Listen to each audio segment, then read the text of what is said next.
ಬಿಡದಿಯಲ್ಲಿ ಶುರುವಾಗಿರುವಂತಹ township ಬಡಿದಾಟ ರಾಜಕೀಯ ನಾಯಕರ ಮಧ್ಯೆ ಕಿಚ್ಚನ್ನ ಹಚ್ಚಿಸಿದೆ.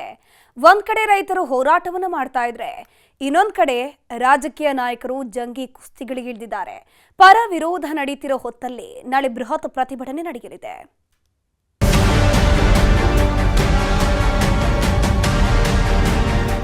ಹೈಯೆಸ್ಟ್ ಕಾಂಪನ್ಸೇಷನ್ ಅವ್ರಿಗೆ ಕೊಡ್ತಾ ಇದ್ದೀನಿ ನಾನು. 80% ಜನ ಮುಂದೆ ಬಂದಿದ್ದಾರೆ.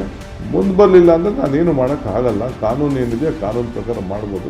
ಯಾರೋ 2-4 ಜನ ತಗೊಳ್ಳೋದನ್ನೇ ದೊಡ್ಡದು ಏನು ದೊಡ್ಡ ಪ್ರಚಾರ ಮಾಡ್ಕೊಂಡು ತೋರಿಸ್ತಾವ್ರಲ್ಲ. ಇದಕ್ಕೆ ಪಿತಾಮಹ ಯಾರು? ರ್ಯಾಪಿಡ್ ಅರ್ಬನೈಸೇಷನ್ ಆಗ್ತಾ ಇದೆ, ಅದಕ್ಕೆ ನಾವು ಜಾಗ ಮಾಡಬಾರ್ದು ಅಂತ ಹೇಳಿದ್ರೆ ಹೇಗೆ? ಬಿಡದಿ ಟೌನ್ಶಿಪ್ ದಂಗಲ್ ಸದ್ಯಕ್ಕೆ ನಿಲ್ಲೋ ಲಕ್ಷಣ ಕಾಣಿಸ್ತಿಲ್ಲ. ಬಿಡದಿಯ ಬಡಿದಾಟ ದಿನದಿಂದ ದಿನಕ್ಕೆ ಜೋರಾಗ್ತಿದ್ದು ಯೋಜನೆ ಕೈ ಬಿಡೋದಕ್ಕೆ ಸರ್ಕಾರ ರೆಡಿಯಿಲ್ಲ. ಇತ ಕೆಲವೊಂದಿಷ್ಟು ರೈತರು ಕೂಡ ತಮ್ಮ ಭೂಮಿ ಕೊಡೋದಕ್ಕೆ ರೆಡಿಯಿಲ್ಲ. ಇದ್ರ ಮಧ್ಯೆ ರಾಜಕೀಯ ಕದನವು ದಿನೇ ದಿನೇ ಜೋರಾಗ್ತಾ ಇದ್ದು ಬಿಡದಿ ಭೂಮಿ ರಾಜಕೀಯ ರಣಾಂಗಣವಾಗಿ ಮಾರ್ಪಟ್ಟಿದೆ. ಯೋಜನೆಯ ಗಾಳಿ ಬೀಸಿದ ದಿನದಿಂದಲೂ ದಳಪತಿಗಳು ವಿರೋಧ ಮಾಡ್ತಾನೆ ಇದ್ದಾರೆ. ಯಾವುದೇ ಕಾರಣಕ್ಕೂ ರೈತರನ್ನ ಒಕ್ಕಲೆಬ್ಬಿಸೋದಕ್ಕೆ ಬಿಡೋದಿಲ್ಲ ಅಂತ ತೋಡೆ ತಟ್ಟಿ ನಿಂತಿದ್ದಾರೆ. ಹೀಗಾಗಿನೇ ನಾಳೆ ಬೃಹತ್ ಪಾದಯಾತ್ರೆ ನಡೆಸೋದಕ್ಕೆ ಅಖಾಡ ರೆಡಿ ಮಾಡಿದ್ದಾರೆ. ಆದ್ರೆ ಇದ್ಯಾವುದಕ್ಕೂ ಕ್ಯಾರೆ ಎನ್ನದ ಸರ್ಕಾರ ಭೂಮಿ ಕೊಟ್ಟವರಿಗೆ ಕೋಟಿ ಕೋಟಿ ಹಣ ಕೊಡೋದಕ್ಕೆ ಶುರು ಮಾಡಿದೆ. ಭೂಮಿ ಬಿಡದಿಲ್ಲ, ಹೋರಾಟಕ್ಕಿಳಿದ ಜೆಡಿಎಸ್. ನಾಳೆ 10 ಗ್ರಾಮಗಳಲ್ಲಿ ದಳಪತಿಗಳ ಬೃಹತ್ ಪ್ರೊಟೆಸ್ಟ್.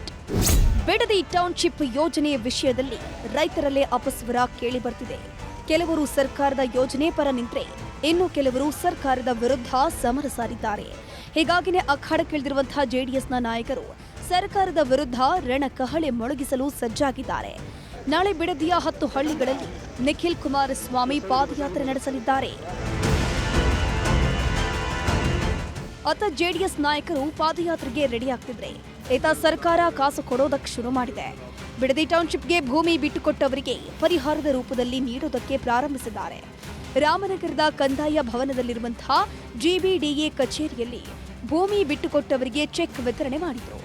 ಇದೇ ವಿಷಯವಾಗಿ ಮಾತನಾಡಿದ ಶಾಸಕ ಬಾಲಕೃಷ್ಣ, ಸಾಂಕೇತಿಕವಾಗಿ ರೈತರಿಗೆ ಚೆಕ್ ಕೊಡ್ತಿದ್ದೀವಿ, ಯಾರು ಯೋಜನೆ ಒಪ್ಪಿ ಬರ್ತಾರೋ ಅವರಿಗೆಲ್ಲ ಪರಿಹಾರ ನೀಡ್ತೀವಿ ಅಂದ್ರು. ಯಾವ ರೈತ ನಮ್ಗೆ ಸ್ಪಂದಿಸಿ ಮರ ಮಾಲ್ಕಿನೂ ಕೂಡ ಅಲ್ಲಿ ಎಣಿಕೆ ಮಾಡ್ಲಿಕ್ಕೆ ಅವಕಾಶ ಮಾಡಿಕೊಡ್ತಾನೆ, ಅವನಿಗೆ ಜಮೀನು ಮತ್ತೆ ಮರ ಮಾಲ್ಕಿ ಎರಡಕ್ಕೂ ಸೇರಿಸಿ ಒಂದೇ ಸರಿ ಚೆಕ್ ಅನ್ನು ಕೊಡ್ತಾ ಇದೆ. ಯಾವಾಗ ಸರ್ಕಾರವು ಪರಿಹಾರದ ಚೆಕ್ ಅನ್ನ ವಿತರಿಸೋದಕ್ಕೆ ಶುರುವಾಯಿತು, ಇದು ಕುಮಾರಸ್ವಾಮಿ ಅವರನ್ನ ಕೆರಳಿಸಿದೆ. ರೈತರಿಗೆ 2,30,00,000 ಚೆಕ್ ಕೊಟ್ಟು ಟೆಂಪ್ಟ್ ಮಾಡಿದ್ದಾರೆ. 20 ವರ್ಷಕ್ಕೆ 2 ಕೋಟಿ ಎಫ್ಡಿ ಇಟ್ರೆ ಒಂದು 40 ಲಕ್ಷ ಸಿಗಬಹುದು. ಆದ್ರೆ ಜಮೀನನ್ನ ಹಾಗೆ ಇಟ್ಕೊಂಡ್ರೆ 20 ಕೋಟಿ ಆಗುತ್ತೆ. ವಿಧಾನಸಭೆಯಲ್ಲಿ ಇವರೆಲ್ಲ ಏನೇನು ಮಾತನಾಡಿದ್ರು ಅನ್ನೋದನ್ನ ನೋಡ್ಲಿ ಅಂತ ಗುಡುಗಿದ್ದಾರೆ. ಇದಕ್ಕೆ ಪ್ರತಿಕ್ರಿಯೆ ನೀಡಿದ ಸಿಎಂ ಡಿಕೆ ಶಿವಕುಮಾರ್, ಯೋಜನೆಯನ್ನ ಯಾರು ತಂದಿದ್ದು, ರೆಡ್ ಝೋನ್ ಅನ್ನ ಯಾಕೆ ತೆಗೆಯಲಿಲ್ಲ, ಕುಮಾರಸ್ವಾಮಿ ಅವರು ಕೇಂದ್ರ ಕೈಗಾರಿಕಾ ಮಂತ್ರಿಗಳು, ಕೈಗಾರಿಕೆ ಮಾಡಬೇಕು ಅಂದ್ರೆ ಎಲ್ಲಿ ಮಾಡ್ತಾರೆ ಅನ್ನೋದನ್ನ ಮೊದಲು ಹೇಳಲಿ ಅಂತಂದ್ರು. ಬರೀ ನೆನ್ನೆ 7 ಜನಕ್ಕೆ ಯಾಕೆ ಕೊಟ್ಟರು ಚೆಕ್ನ? ಅದು ಶಾಸಕನ ಕಳಿಸಿ ಎಲ್ಲಾದರೂ ಚೆಕ್ ಕೊಡೋದು ಉಂಟಾ? ಆ 2,30,00,000 ಚೆಕ್ ತಗೊಂಡ್ರೆ 20 ವರ್ಷಕ್ಕೆ ಅವ್ರಿಗೆ ಎಷ್ಟು ದುಡ್ಡು ಸಿಗಬಹುದು? ಬಡ್ಡಿ ಬ್ಯಾಂಕಲ್ಲಿ ಇಟ್ಟರೆ ರಿಸರ್ವ್ ಇದನ್ನು ಎಫ್ ಡಿಗಿಟ್ಟು ಒಂದು 40 ಲಕ್ಷ 50 ಲಕ್ಷ ಸಿಗಬಹುದು. ಅದೇ ಲ್ಯಾಂಡನ್ನು ಹಾಗೆ ನೀವು ಇಟ್ಕೊಂಡ್ರೆ ಈಗ 2,20,00,000 50 ಲಕ್ಷ ಏನು ಕೊಡ್ತೀವಿ ಅಂತಾರೆ, ಅದು 20 ಕೋಟಿ ಆಗುತ್ತೆ. ಪಾಪ ಬಿಸ್ಕೆಟ್ ಮಾಡ್ತಾ ಇದ್ದಾರೆ ಅವರೇ. ಇದಕ್ಕೆ ಪಿತಾಮಹ ಯಾರು? ಅವರೇ ತಾನೇ ಪಿತಾಮಹ. ಅವರೇ ಒಪ್ಕೊಂಡಿದ್ದಾರಲ್ಲ. ಡೆಲ್ಲಿಯಿಂದ ಹೇಳಿದ್ದಾರೆ, ನಾನು 8,000 ಅಡಿ ಕೊಡ್ತೀನಿ ಅಂತ ಹೇಳಿದ್ದಾರೆ. ಈಗ ನಾನು 8,000 ಅಲ್ಲ 50% ಕೊಡ್ತೀನಿ ಅಂತ ಇವತ್ತು ಹೇಳಿದ್ದೀನಿ. ನಿನ್ನೆ 2.25 ಕೋಟಿ ರೂಪಾಯಿ ಅಷ್ಟು ಒಬ್ಬೊಬ್ಬರು ಎಕರೆಗೆ ಸಿಕ್ಕಿದೆ. ಎಲ್ಲಿ ಕೊಡ್ತಾರೆ 2.25 ಕೋಟಿ ರೂಪಾಯಿ? ಕಾಂಗ್ರೆಸ್ ಯೋಜನೆ ವಿರುದ್ಧ ಜೆಡಿಎಸ್ ಸಮರ ಸಾರ್ತಾ ಇದ್ದಂತೆ ಕೈ ನಾಯಕರು ಕೂಡ ತಿರುಗಿ ಬೀಳ್ತಿದ್ದಾರೆ. ಜೆಡಿಎಸ್ನವರು ಪಾದಯಾತ್ರೆ ಮಾಡುವುದಾದ್ರೆ ಮಾಡಲಿ, ಶಾಂತಿಯುತ ಪ್ರತಿಭಟನೆ ಮಾಡೋದಕ್ಕೆ ಎಲ್ರಿಗೂ ಅವಕಾಶ ಇದೆ. ಅಲ್ಲದೆ ಪರಿಸರ ಉಳಿಸಲು ಬೆಂಗಳೂರಿನಲ್ಲಿ 15 ಲಕ್ಷ ಗಿಡಗಳನ್ನ ನೆಡ್ತಿದ್ದೀವಿ ಅಂತ ಹೇಳಿದ್ದಾರೆ. ಸ್ಮಾರ್ಟ್ ಸಿಟಿ ಮಾಡ್ತೀನಿ ಅಂದ್ರೆ ಅಲ್ಲ ಬಿಜೆಪಿ ಅವರು, ಆ ಸ್ಮಾರ್ಟ್ ಸಿಟಿ ಹೆಂಗ್ ಮಾಡ್ತಿದ್ರಂತೆ? How would they do? ಈಗ ನೀವು ರ್ಯಾಪಿಡ್ ಅರ್ಬನೈಸೇಷನ್ ಆಗ್ತಾ ಇದೆ, ಅದಕ್ಕೆ ನಾವು ಜಾಗ ಮಾಡಬಾರ್ದು ಅಂತ ಹೇಳಿದ್ರೆ ಹೇಗೆ? ಹೌದು, ಪರಿಸರವನ್ನು ಕೂಡ ನಾವು ನಿರ್ಲಕ್ಷ್ಯ ಮಾಡೋಂಗಿಲ್ಲ.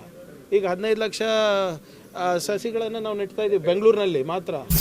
ಒಟ್ನಲ್ಲಿ ಕೆಲವು ರೈತರು ಭೂಮಿ ಕೊಟ್ಟು ಕಾಸು ಇಸ್ಕೊಳ್ಳೋದಕ್ಕೆ ರೆಡಿ ಆಗಿದ್ರೆ ಇನ್ನೊಂದಿಷ್ಟು ರೈತರು ಜೀವ ಬಿಟ್ಟರು ಭೂಮಿ ಬಿಡಲ್ಲ ಅಂತ ಹೇಳ್ತಿದ್ದಾರೆ. ಇದರ ಮಧ್ಯೆ ರಾಜಕೀಯ ಕದನವು ದಿನೇ ದಿನೇ ಜೋರಾಗ್ತಿದೆ. ಹೀಗಾಗಿ ಎಲ್ಲಿಗೆ ಬಂದು ನಿಲ್ಲುತ್ತೋ ಕಾದ್ ನೋಡ್ಬೇಕು. Bureau report, news 18.